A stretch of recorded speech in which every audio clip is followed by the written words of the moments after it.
저번 시간에 제가 왜 당신은 아직도 크리스천입니까? 라는 주제로 설교를 했더랬습니다. 기억이 나시면 땡큐, 만나면 어쩔 수 없고요. 기억이 안 나면 유튜브로 다시 들으시면 되겠습니다. 좋아요와 구독 버튼 눌러주시고 알람 설정은 알아서 하십시오. 자, 그렇게 해서 저번 시간에 우리가 왜 여전히 성도로 살아가는가에 대한 고민을 했습니다. 그러면 오늘은 성도라는 사실을 일단은 인정하고 난 다음에 그 다음 단계, 그냥 성도로서 내가 살아가는 것뿐만 아니라 어떻게 더 성숙하고 성장한, 오늘 본문의 내용을 따르면 장성한 성도로 살아갈 것인가에 대한 내용을 한번 살펴보려고 합니다. 사람이 자라지 않으면, 무릇 사람뿐만 아니라 생물이 자라지 않으면 그것은 그 자체로 심각한 위기입니다. 육체적 성장뿐만 아니라 정신적으로 성숙이 일어나지 않으면 그것도 참 곤란하죠. 몸은 어른인데 정신이 아이다. 그러면 매우 피곤합니다. 여러분 경험에서 잘 알고 계시죠? 셀에서 누군가를 막 떠올리실 텐데 입으로 내뱉지 마십시오. 그리고 육체가 자라지 않는 것도 심각한 문제입니다. 여러분들이 현재 키가 99cm에 머물러 있다고 생각해 보십시오. 이게 얼마나 고통스러운 일이겠습니까? 이런 의미에서 성도는 마땅히 자라야 합니다. 그러면 신앙의 성숙이란, 신앙의 성장이란 과연 무엇일까 한번 생각해 보아야 하겠죠. 그래서 오늘 본문을 통해서 성장이 무엇인지 살펴보려고 하는데, 이 히브리서 본문은 과연 어떤 사람들에게 어떠한 목적으로 쓰여졌는가에 대해서 먼저 이해를 해야 우리가 본문이 말하는 바를 정확하게 이해할 수 있겠죠. 신약 성경을 읽을 때 여러분들은 어떤 기준을 가지고서 읽고 계십니까? 기준이 없죠. 그러면 신약 성경을 읽을 때 과연 이 성경은 어떤 책인지는 알고 읽는가 생각해 보면 그것도 그렇지 않습니다. 물론 사복음서는 압니다. 계시록도 알고요. 그런데 그 나머지 편지 글들에 대해서는 조금 생경할 수가 있어요. 네, 그럴 수 있습니다. 그렇다면 서신서라는 이름의 의미부터 먼저 생각을 해보면, 서신서는 편지글이에요. 편지글은 수신인이 있고 보내는 사람이 있고 편지의 목적이라는 것이 존재하겠죠. 그러니까 이것을 정확하게 이해하고 있어야만 이 편지가 어떤 내용으로, 어떤 방향으로, 어떤 목적으로 흘러가는지를 알 수 있어요. 그런 의미에서 우리는 신약 성경을 서신서를 중심으로 한번 생각해 볼 필요가 있습니다. 서신서 하면 대표적으로 바울의 편지들이 수두룩빽빽합니다. 많아요. 거의 다예요. 그런데 바울의 편지가 아닌 것도 있죠. 구별하는 방법을 제가 꿀팁을 하나 알려드릴게요. 먼저 성경책을 목차를 한번 펴보십시오.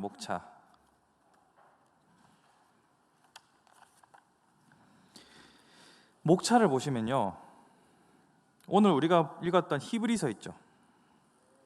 이 히브리서를 기준으로 해서 그 밑에 거는 다 바울 서신이 아니고요, 히브리서 위로는 다 바울 서신입니다. 간단하죠. 이건 팁이라고 하기도 민망합니다.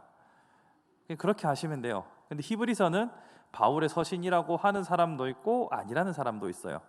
근데 저는 바울 서신 같다고 생각하는 사람입니다. 어쨌거나 이런 구분뿐만 아니라 여러분 한 번쯤 들어봤을 법한 유명한 이름으로 쓰여진 이름은 바울이 쓴 게 아니에요. 다른 말로 하면 바울은 자기 이름을 편지에 안 써요.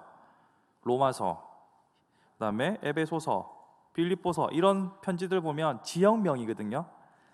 바울은 자기 이름 안 쓰고 지역명이나 혹은 디모데, 빌레몬 이런 다른 사람의 이름을 써서 편지를 씁니다. 그런데 그 이름 중에서도 네임 밸류라는 게 있잖아요. 베드로나 야고보나 요한 이런 유명한 이름들 있죠. 그런 이름으로 쓴 사람들은 자기가 쓴 거예요. 그런데 듣보잡 이름 빌레몬, 여러분 잘 모르시잖아요. 빌레몬서 하면은 아는데 빌레몬 하면 누구야 이렇게 될 수도 있어요.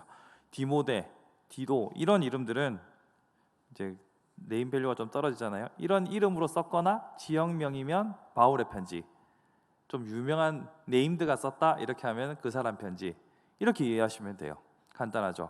자, 그러면 바울이 자신의 이름을 쓰지 않고 지역명을 쓴 것은 그 지역에 어떠한 특징이 있고 문제가 있기 때문에 그 문제를 해결하기 위해 쓴 것이 많아요.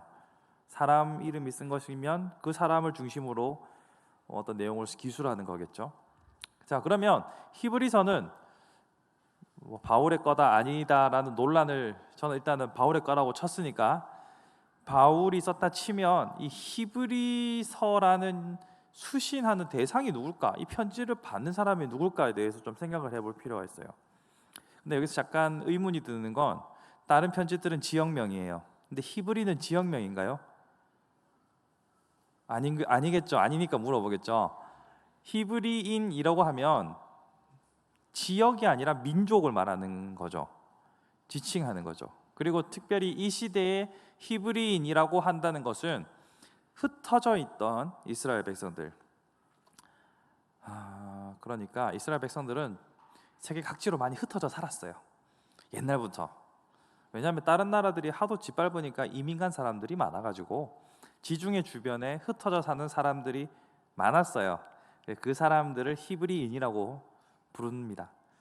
그러면 이 편지는 이스라엘 백성들, 이스라엘에 사는 토박이 사람들이 아니라 흩어져 있는 히브리인들을 향해서 썼다고 볼 수 있겠죠. 근데 흩어져 있는 히브리인들은 기본적으로 종교가 뭘까요? 유대교죠. 유대교인들에게 편지를 썼을까요? 아니요. 이 편지를 받는 대상들은 흩어져 있는 이스라엘 민족들 중에서 유대교에서 기독교로 전향하여 성도가 된 사람들. 다시 정리해 볼까요? 새로운 교회의 성도들인데 히브리인으로서 유대교에서 기독교로 개종한 사람들을 향하여서 이 편지가 쓰여졌다는 점을 우리는 먼저 아셔야 해요. 이게 왜 중요한지는 다시 이따가 설명할게요. 자, 이 역사를 계속 설교가 길어지겠지만 다룰 수밖에 없는 이유가 있습니다.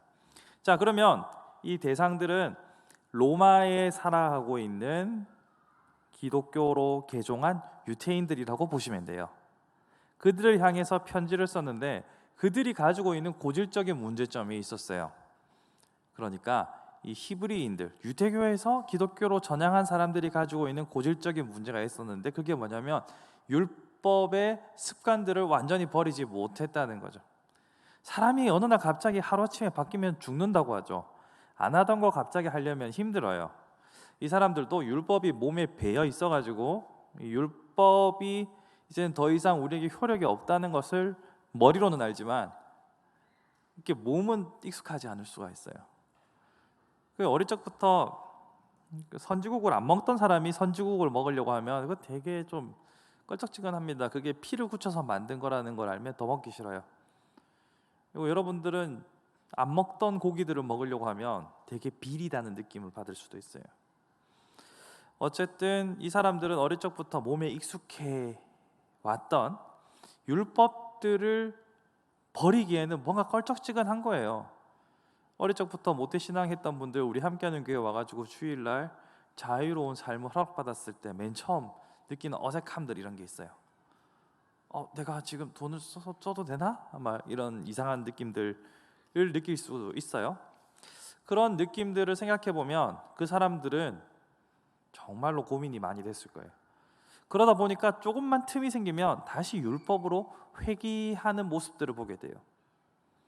그래서 고린도전서나 고린도후서나 또 신약에서 많은 다툼이 어디서 나타나냐면 할례를 받아야 하나 말아야 하나, 그리고 시장에 파는 음식을 먹어도 되는가 안 되는가에 대한 논란들이 계속 반복해서 나타나는 것을 보게 돼요. 그러면 왜 이렇게 율법주의가 문제가 되는가에 대해서 한번 생각을 해볼 필요가 있습니다. 자, 아까 제가 히브리인은 유대교라고 했죠. 유태인들은 그들이 가지고 있는 신앙에 대해서 좀 독특한 면이 있었어요. 그것은 뭐냐면 아까 제가 해외로부터 많은 침략과 공격을 받았다고 했죠. 대표적인 예로 아수르에 공격받아가지고 북이스라엘 박살났어요. 바벨론에 공격당해가지고 남유다가 포로로 끌려갔다가 돌아왔죠. 그리고 그 뒤로도 계속 다른 헬라 제국이나 아니면 로마 제국에 의해서 계속 밟혀왔어요.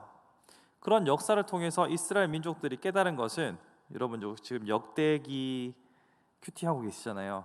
역대기 기록을 통해서도 우리가 다윗의 길대로 제대로 행하면 하나님이 우리를 건져 주실 거고, 우리가 제대로 하지 않으면 하나님께서 우리를 심판하실 거야 라는 두려운 마음이 점점 더 커졌죠.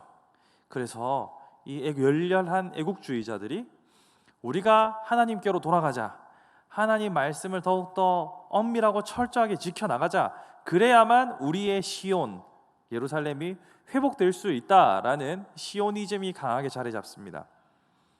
그러면 그런 강렬한 열망이 있다 보면 아울러서 뭐가 생기냐면 디테일이 요구돼요. 디테일이 요구된다는 게 뭐냐면, 율법은 되게 생각보다 많은 것 같지만 많지 않아요. 630가지 정도의 계명으로 우리의 삶을 다 커버할 수 없어요. 그러니까 상세한 디테일들이 생기기 시작하겠죠. 그런 디테일들이 치밀하게 만들어지는데 일조했던 사람들이 바로 바리새인들, 서기관들, 신약 성경에 나오는 예수님과 대적했던 그런 사람들인 거죠. 그 사람들이 추구했던 바는 원래의 본질에 더욱더 충실하고 행실을 바로 해서 다시 우리 민족의 영광, 다윗 시절에, 솔로몬 시절에 이루었던 영광을 회복하자라는 그 시오니즘이 강하게 자리 잡고 있어요. 그러다 보니까 아까 디테일을 많이 강조했다고 했잖아요. 디테일을 많이 강조하면은 행실을 많이 강조하게 돼 있어요. 눈에 보이는 행위. 야, 쟤 저렇게 하는 거 보니까 쟤는 우리 민족에 도움이 안 되겠어. 그러니까 율법을 지키지 않는 자에 대한 분노는 단순히 저 악한 놈, 나쁜 놈이 아니라 우리 민족을 좀먹는 적이 되는 거예요. 그러니까 더욱더 강하게 질타하고 압박을 가하고 함께 행위를 갖추어가는 일에 온 나라가 힘을 모으게 되는 거죠. 그러니까 예수님이 더욱더 핍박을 받으셨던 겁니다. 왜냐하면 예수님은 율법을 얼핏 보면은 무력화시키는 분이었거든요. 안식일 날 손 마른 자로 고치시고 막 이렇게 하니까, 그런 의미에서 이들이 가지고 있는 시오니즘을 생각해 볼 필요가 있어요. 이 시오니즘은 아무래도 행위를 강조하게 되어 있고, 이 행위를 강조하는 신앙은 결국 예수님 당시에도 예수님께 혼났던 것처럼, 야, 너 뭐 보이려고 금식하냐? 너는 뭐 하나님 앞에서 진실되게 살아가는 게 목적이 아니라 너를 드러내려고 하는 거 아니야? 그런 질책을 받게 되죠. 그래서 결국에는 이 독사의 자식들이라는 말까지 듣게 되는 거죠. 그래서 이들이 다시 돌아가고자 하는 유대교가 가지고 있는 위험성, 첫 번째는 행위적인 신앙이었어요. 행위를 강조하는 신앙. 두 번째는 뭐가 있었냐면, 아까 시오니즘이라고 했는데, 이 시오니즘이라는 것은 국가의 재건, 영광의 회복이잖아요. 그럼 목적이 원래는 하나님이어야 해요. 내가 이스라엘 너희의 하나님이고 너희는 나의 백성이 되고 열방이 나를 통해서, 그리고 너희를 통해서 나의 영광을 보리라, 이게 목적이 돼야 되는데, 그들의 목적이 하나님이 아니라 이스라엘이라는 국가로 주객이 전도되는 현상이 나타나게 돼요. 그러니까 결국은 하나님과 친밀한 교제는 사라지고 국가 재건이라는 목적만 남게 되는 거예요. 그러면 관계는 없고 목적만 남으면 그것만큼 드라이한 관계가 어디 있어요? 목적만 남는 관계, 이거는 비즈니스잖아요. 가족끼리 비즈니스 하십니까? 연인끼리 비즈니스 하나요? 이것만큼 슬픈 게 없죠. 부부가 비즈니스를 하게 되면 정말 슬픈 겁니다. 부부끼리 비즈니스 하는 걸 우리는 쇼윈도 부부라고 하죠. 그렇게 비극이 되는 거예요. 그러니까 이 유대주의가 가지고 있는, 유대주의로서의 회귀가 가지고 있는 위험성은, 첫 번째, 겉으로 보이는 행실에만 집착하는 신앙으로 만드는 것이요, 두 번째는 하나님과의 관계가 중요한 게 아니라 하나님을 통해서 어떤 목적을 이루고자 하는 아주 드라이한 관계로 만들어 버린다는 것에 문제가 있어요. 그래서 히브리서 기자는, 야, 왜 그런 어린아이의 상태로 돌아가려고 하느냐라고 이 연사 외치는 겁니다. 목이 터져라 외치는 겁니다. 그런 의미에서 우리는 이 유대교가 가지고 있는 문제점이 바로 우리의 문제점이 될 수도 있다는 점에 착안해서 한번 생각해 볼 필요가 있어요. 자, 오늘 본문을 보시면 12절에 때가 오래되었으므로 너희가 마땅히 선생이 되었을 터인데 너희가 다시 하나님의 말씀에 초보에 대하여 누구의 가르침을 받아야 할 처지이니 단단한 음식은 못 먹고 젖이나 먹어야 할 자가 되었도다. 자, 보세요. 장성한 분량이 되어야만 했기를 지금 기대하고 있는데, 야, 이쯤 되면 니들이 스승이 돼야지, 선생이 되어야 되는데 아직도 어린아이 상태에 머물러 있다는 점을 지적하는 거예요. 그러니까 이 유대교가 가지고 있는 이 문제점을 통해서 자라지 못한 거죠. 어린아이의 상태와 같이 되어 있는 거죠. 이런 보이는 신앙이 가지고 있는 위험이 바로 이겁니다. 6장 1절에 보시면 그러므로 우리가 그리스도의 도의 초보를 버리고 죽은 행실을 회개함과 하나님께 대한 신앙과, 여기 보시면 도의 초보가 곧 죽은 행실이라고 볼 수 있겠죠. 도의 초보를 버리고 죽은 행실을 회개함과, 이걸 버리라는 말이잖아요. 그러니까 죽은 행실을 중심으로, 행위를 중심으로 하는 신앙, 보이는 신앙은 곧 도의 초보고 어린아이와 같은 상태라는 말이에요. 이런 보이는 신앙을 버리고 장성한 분량으로 나아가라라고 지금 저자는 강력하게 주장하고 있는 겁니다.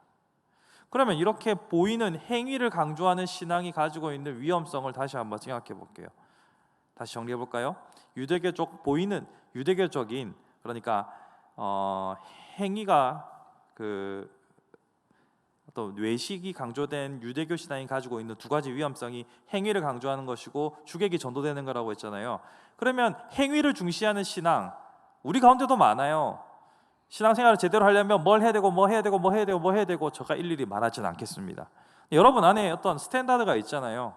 셀장들이 여러분의 셀원을 평가할 때 쟤는 정말 괜찮은 셀원이야가 아니라 괜찮은 성도야라고 여러분들이 판단하는 어떤 기준들이 있잖아요. 근데 그것들이 대부분 어떤 행위 아닌가요? 그 행위들을 중심으로 하는, 행위를 강조하는 신앙이 가지고 있는 위험성이 뭐냐? 첫 번째, 나를 상실합니다.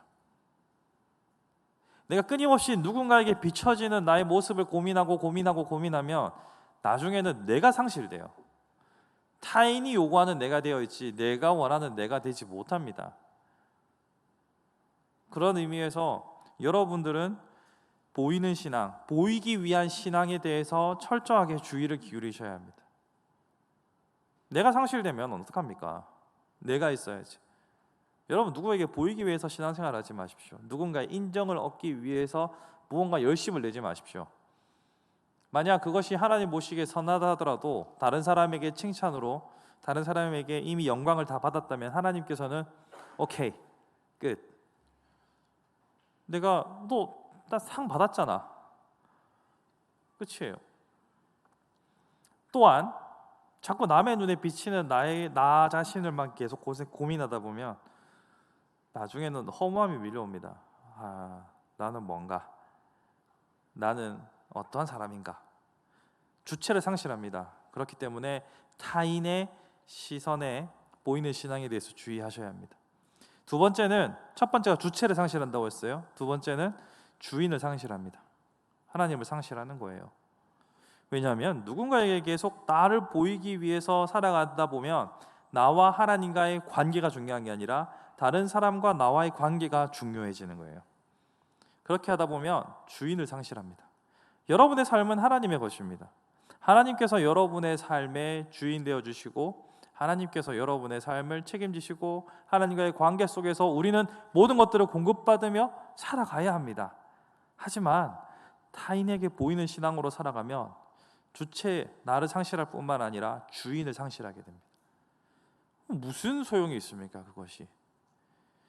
그런 의미에서 행위로 돌아가는 것, 다시 말해서 유대교로 돌아가는 것, 혹은 도의 초보로 돌아가는 것, 그다음에 거짓 행위로 돌아가는 것, 죽은 행실로 돌아가는 것, 이 모든 것은 유대인들뿐만 아니라 히브리인들뿐만 아니라 우리 모두가 주의해야 할 어린아이로 회귀하는 위험한 독소라는 사실을 알아야 합니다. 만약 여러분의 신앙생활이 하나님과 나와의 관계에서 1차적으로 관계가 정립이 되지 않고 다른 누군가의 평가에 의해서 좌지우지 되고 있다면 지금 바꾸셔야 합니다. 그럼 어떻게 바꿔야 하는가? 먼저 말씀을 알아야 합니다. 너무 뻔한 대답 같죠? 그럼 여기서 말씀을 알아야 한다는 것의 의미가 뭔지를 좀 살펴봐야겠죠. 자, 오늘 본문 14절을 보십시오. 5장 14절이죠. 한치 읽어보겠습니다. 시작.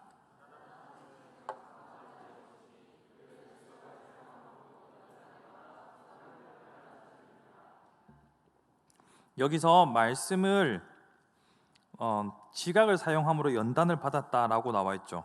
제가 아까 말씀을 알아야 합니다라고 말할 때 여기서 지각을 말하고 있어요. 지각을 사용해서 알아야 한다. 그리고 13절을 보시면 어린아이는 의의 말씀을 경험하지 못한 자다라고 말하고 있죠. 그러면 이 말씀을 가지고서 어린아이면은 말씀을 경험하지 못한 자요.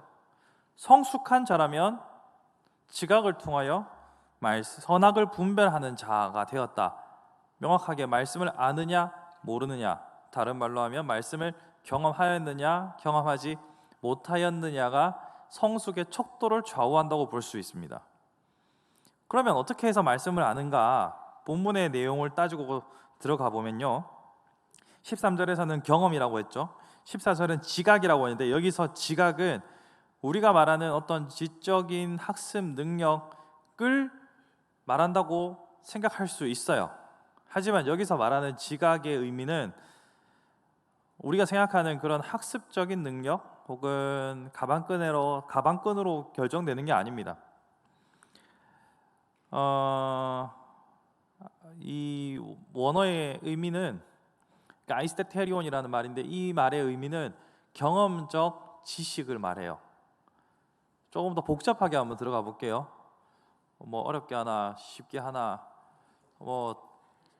시간은 가니까 해볼게요. 여러분 칸트 아시죠? 칸트 순수 이성 비판. 칸트의 이야기는 여러분들이 교양 수업에서 한 번쯤은 들어봤을 수도 있어요. 안 들어봤을 수도 있고 어쨌거나 그런 사람이 있습니다. 철학자. 이 사람이 말할 때 인간이 세상을 인식하는 방식에 있어서 작용하는 큰 세 가지를 오성과 이성과 감성으로 설명합니다. 근데 이성은 알잖아요. 감성도 알잖아요. 근데 오성은 뭐냐? 이거 오성은 칸트만 쓰는 용어예요. 독특한 용어죠. 근데 칸트가 말할 때 이 이성이라는 것은 간접적 추론, 즉 경험했든 하지 않았든 우리의 뇌에서 인식을 계속 돌리다 보면 얻을 수 있는 지식들을 이성적 지식이라고 했죠. 이성적으로 습득하는 지식이라고 하고 체험을 통해서 얻는 것을 감성이라고 합니다. 그런데 칸트는 여기서 뭘 지적하냐면 우리의 이성이 무한대로 발전해서 상상력을 극대화할 수 있지만 결국 우리가 받아들이는 것은 이 이성과 감성이 결합했을 때 경험을 기초한 지식이 있을 때에만 완전한 지식으로 자기 것을 만들 수 있다라고 생각하고 그것을 오성이라고 해요. 오성. 몰라도 돼요. 그런데 이 체제에 근거해서 생각해 보면 우리의 신앙이라는 것도 우리의 지식으로 쌓는 부분이 있어야 되고 우리의 경험으로 축적되는 부분이 있어야 하고 이것이 한데 결합되었을 때 우리는 그때 비로소 하나님을 안다라고 말할 수 있고 그 하나님을 아는 경험과 지식이 우리를 장성한 분량으로 만들어줘요. 그렇기 때문에 여러분들은 끊임없이 지적 훈련과 영적 훈련을 겸비하셔야 합니다. 만약 어느 한쪽으로 편중되어 있다면 여러분은 건강한 장성한 분량으로 이룰 수 없어요. 오히려 말씀을 경험하지 못한 자로서 어린 아이의 상태로 계속 머무를 수밖에 없다는 겁니다. 어떤 사람은 영적 경험과 일에만 몰두하는 사람들이 있어요. 뭔가 좀 다른 차원 같죠? 영적인 체험을 계속 한다고 하면 기도의 깊이 골방으로 들어간다거나 하는 것 같은데 일이랑 영적 체험이랑 왜 이게 결합되는가? 이렇게 생각할 수 있어요. 근데 왜 이렇게 두 개를 세트로 묶냐면 지적 활동으로만 신앙생활을 몰두하는 사람은 이 둘을 안 하기 때문이에요. 무슨 말인지 이해하십니까? 그러니까 건조한 신학자가 되어버리면 일도 안 하고 기도도 안 합니다. 계속 지적 자신의 욕구만 채우는데 급급합니다. 이런 사람은 절대로 건강한 신앙으로 자랄 수 없습니다. 장성할 수가 없습니다. 또한 영적인 체험과 육체적인 활동으로만 집중하는 사람도 결국은 앞에서 제가 말씀드렸던 타인의 시선에 의해서 주체를 상실하고 주인을 상실한 신앙으로 빠질 위험이 매우 높습니다. 여러분, 아무리 우리 앞에 뼈 때리는 얘기 한번 해볼까요? 우리가 투표를 지금 몇 번 했습니까? 많이 했어요. 투표 이후에 이 교회를 떠나간 사람들이 얼마나 많았는지 아십니까? 몰라요. 많았어요. 투표를 하고 나면 어떤 사람들은 상처받아서 떠나가고 어떤 사람들은 여전히 자리를 지키기도 했습니다. 그런데 떠나갔던 사람들은 생각해보면 그들의 마음 가운데 어떤 고민이 있었을까요? 일만 열심히 하다가 공허해서 떠나간 거예요. 물론 사람에게 상처받았던 거 빼고 얘기합시다. 사람한테 상처받아도 채워주시는 은혜가 있으면 남아있는 사람도 있어요. 여기서 사귀다 헤어지고 사귀고 이렇게 해도 계속 있는데 아메리칸 스타일로 가잖아요. 우리는. 그러니까 우리는 그거 제껴놓고 우리의 열정이 우리의 신앙을 보증하지 않는다는, 우리가 열심히 땀 흘리며 수고하는 것이 우리의 장성한 분량을 보증하지 않는 사실을 우리는 기억해야 돼요. 다시 말합니다. 지적 활동과 영적 활동을 같이 겸비해야만 장성한 분량으로 업그레이드 될 수 있어요. 근데 업그레이드 안 되잖아요. 머물러 있잖아요. 그러면 지금 히브리서 편지를 받는 사람들처럼, 야, 니들이 스승이 되어야 할 시점이 되었는데도 왜 아직도 어린아이에 머물러 있는 거야? 라는 책망을 여러분도 받는 거예요. 신앙생활이 어느 정도 짬이 찼으면 짬에 맞는 바이브가 나와야 돼요. 안 나오면 그것도 책망의 대상이라는 것을 아셔야 합니다. 왜냐하면 하나님께서는 여러분들을 사용하길 원하시기 때문이죠. 그리고 부모의 심정이라면 자식이 자라야지, 안 자라고 계속 있으면, 여러분들이 나이가 먹었으면 혼자 독립해서 좀 눈앞에서 사라져 줘야 땡큐인데, 나이가 들어도 계속 있다 그러면, 계속 캥거루 세대로 살아간다 그러면 부모님이 속상하죠. 이와 같이 우리는 과연 우리는 장성한 분량으로 자라고 있는가에 대해서 고민해야 됩니다. 그러기 위해서 첫 번째, 여러분들 지적 활동을 멈추지 마십시오. 여러분, 영어 저보다는 더 많이 접하셨을 거 아닙니까? 왜냐하면 저는 중학교 1학년 때 처음 A, B, C, D를 했기 때문에. 여러분들 초등학교 때부터 영어 했잖아요. 아닌가요? 이쪽 안 봤어요. 나 이쪽 사양팀이네. 3청년도 다 어디 가셨어요? 3청년에 저보다 형님 누나들도 계셔가지고 저랑 비슷한 세대를 공유하실 거예요. 어쨌거나 저는 중학교 처음 입학하고 A, B, C, D를 배웠습니다. 그러니까 여러분들은 저보다는 더 영어가 익숙하시잖아요. 여러분들은 한자도 많이 하셨어요? 안 했어요?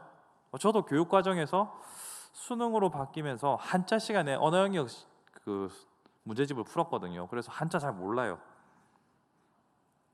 자랑이 아닌데. 어쨌거나 여러분들은 한자도 영어도 활용할 수 있잖아요. 거기다가 여러분 핸드폰 옆에 딱 펼쳐놓으면 거기에 모든 사전 정보가 다 있지 않습니까? 옛날에 전자사전 이만한 거 샤프 거 이거 하나 사오더라. 괜히 막 옆에 노트북 끼고 다니는 것처럼 들고 다니고 그랬던 시대가 있었단 말이에요. 근데 여러분들 얼마나 정보를 입수하기가 편합니까? 그러니까 성경을 읽을 때 여러분들이 가지고 있는 모든 도구들을 활용해서 지적으로 성경을 배워가려고 하는 노력들을 기울이셔야 합니다. 첫 번째, 두 번째, 거기에 그치는 것이 아니라 영적인 활동도 겸해야 합니다. 여기서 영적인 활동이라는 것은 육과 영을 함께 결합한 거예요. 육체의 활동만을 말하는 것도 아니고 영적인 활동만을 말하는 건 아닙니다. 둘 다 골고루 있어야 돼요. 그러니까 여러분들이 기도하는 시간들, 그리고 하나님을 깊이 묵상하는 시간들, 그리고 공부하는 시간을 다 가지셔야 돼요. 그렇지 않으면 여러분들은 성장이 요원합니다. 저랑 류 목사님이 처음 이 교회 와가지고 성경 퀴즈 풀고 엄청 충격받았던 적이 있어요. 생각보다 잘 모르더라고요. 근데 우리가 교회에서 보내는 절대적인 시간은 정말 많거든요. 예배 시간만 해도 다른 교회보다 길잖아요. 근데 우리가 잘하지 않는 이유는 개인적으로 여러분 EBS 하루 종일 틀어놓는다고 해서 여러분의 성적이 올라갑니까? 그러면 얼마나 좋겠어요. 그럼 1.5배속으로 해가지고 몇 번을 돌리겠다. 안 그렇잖아요. 내가 퍼먹어야 됩니다. 이 유리병에다가, 작은 유리병에다가 아무리 바가지로 부어도 차는 속도는 제한적이에요. 근데 유리병이 물속에 퐁 들어가면은 들어가는 속도가 완연하게 빨라지겠죠. 여러분이 말씀 속으로 직접 들어가셔야 돼요. 그런 과정을 거쳐야만 우리는 장성한 분량으로 자랄 수 있습니다. 그러니까 아까 5성을 얘기했던 것처럼 여러분들이 아는 지식의, 말씀의 지식이 여러분들의 경험과 만났을 때 이것의 옳음과 그름을 구분하는 거예요. 그래서 14절 말씀에 나온 것처럼 지각을 사용함으로 연단을 받아 선악을 분별하는 자들이니라. 여러분들 말씀의 기초가 있고 여러분의 영적인 생활이 연단이 이루어지면 무엇이 옳고 무엇이 그른가가 분별되기 시작하는 거예요. 누가 뭐라 하던데 카던 대로 우리가 선악을 분별하는 게 아닙니다. 명확한 말씀의 기초로 분별하는 거예요. 그렇게 돼야만 여러분의 셀이 건강해집니다. 그렇게 해야만 여러분의 삶이 바른 길로 갑니다. 셀장이 말하니까 맞겠지, 그렇게 방치하시면 안 됩니다. 여러분 자신을. 한 국가의 성숙도는 각 국민의 성장과 함께 이루어지는 거잖아요. 탁월한 지도자가 무언가를 만들어 주기를 바라고 있다 보면 그 탁월한 지도자가 독재합니다. 그런데 시민의 수준이 성숙하여서 시민들이 그 권력을 견제할 때 정당한 구분이 가능해지는 거죠.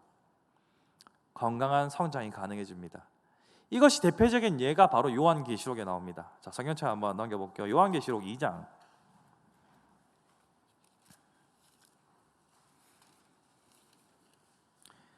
자, 요한계시록 2장 2절 찾으셨습니까? 화면 보기 없기. 요한계시록 2장 2절 함께 읽어보겠습니다. 시작.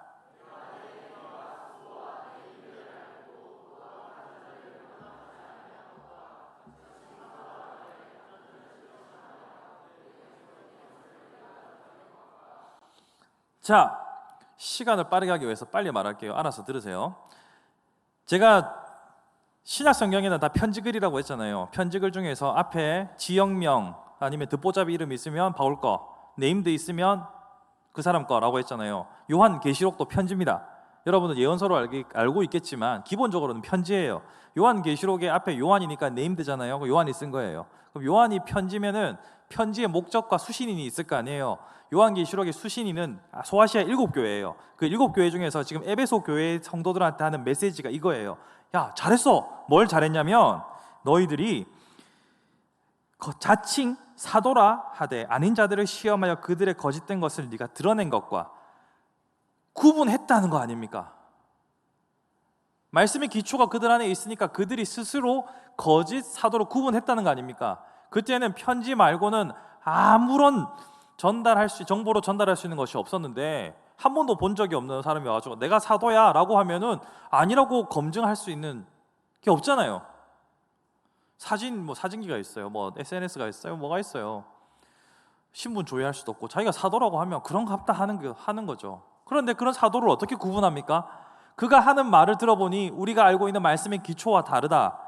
그렇기에 저 사람은 거짓 사도다라는 것을 분별했기 때문에 잘했다라고 칭찬하는 거죠. 이런 수준이 바로 장성한 분량인 거예요. 다시 말해서 여러분 스스로 말씀을 들었을 때 저거 뭔가 이상하다, 저 사람이 어떤 주장을 할 때 그것은 성경의 기초에서 합당하지 않다라는 것을 분별할 수 있는 수준이 올라가야 그게 장성한 분량이고, 그 장성한 분량을 성경을 오늘 히브리 성도들과 바로 여러분에게 요구하고 있는 겁니다. 그리고 이것이 되지 않으면 여러분들은 남에게 보이는 행위의 신앙으로 전락해버리는 거예요. 그렇게 행위의 신앙이 되면 자기를 잃고 주체를 잃고 주인을 잃습니다. 주인을 잃은 자는 대체 누구의 종이란 말입니까? 하나님이라는 주인을 잃은 자는 대체 그러면 누구의 종입니까?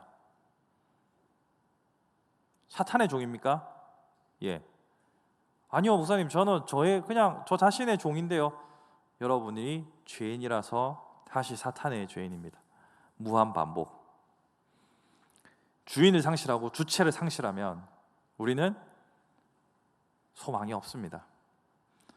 소망이 없는 삶의 이 무한 반복을 끊어내기 위해서는 우리가 잘하는 수밖에 없습니다. 그럼 어떻게 해야 잘하느냐? 아까 공부해야 된다고 했죠. 경험해야 된다고 했죠. 그럼 여기서 경험이라는 것에 대해서 좀 더 생각해 볼 필요가 있어요. 하나님을 어떻게 경험할 것인가? 여러분, 하나님을 어떻게 경험하십니까? 이럴 땐 마스크가 답답하군요.